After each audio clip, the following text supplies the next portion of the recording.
আমি ডিম বোনা করছি। 1 কাপ তেল দিয়ে দিচ্ছি, 1 চামচ হলুদের পাখি, স্বাদ মতো লবণ দিয়ে আগে কড়াইটা সুন্দর করে চতুর্দিকে তেল ভরিয়ে নিয়ে ডিমগুলা দিয়ে দিচ্ছি।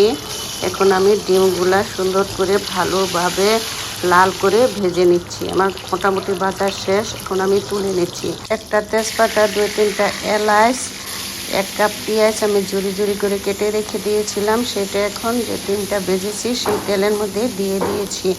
এখন এটা আমি ভালোভাবে নেড়ে চেড়ে বেরেস্তার মতো করে নিয়েছি। এখন আদা রসুন পেস্ট দিয়েছি 1 চামচ, মরিচের ফাঁকি 1 চামচ, হলুদের ফাঁকি 1 চামচ, ধনিয়ার ফাঁকি 1 চামচ, স্বাদ মতো লবণ, অল্প একটু পানি দিয়ে এটা এখন আমি ভালোভাবে নেড়ে চেড়ে কষিয়ে নিচ্ছি। একদম ভালোভাবে কষানো শেষ।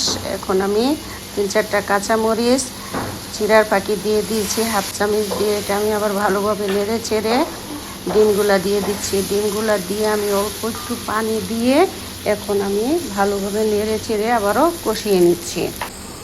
এখন মোটামুটি কষানো আমার শেষ হয়ে গেছে। ডিম বোনাটা দেখেন হয়ে গেছে মাশাআল্লাহ। আমি একদম সাধারণভাবে ডিম বোনাটা করেছি, তেমন মরিচ মশলা দেইনি, নর্মালভাবে রান্না করেছি, কারণ মরিচ মশলা বেশি একটা দিলে ভালো লাগে না খেতে। ডিম বোনা আমি একদম শুকনা শুকনা করে ভাজি করে ফেলেছি। দেখেন এটা বোনা বোনা থাকবে, তেলটা বের হয়ে গেছে মাশাআল্লাহ। এখন মোটামুটি বোনাটা হয়ে গেছে ডিম বোনা।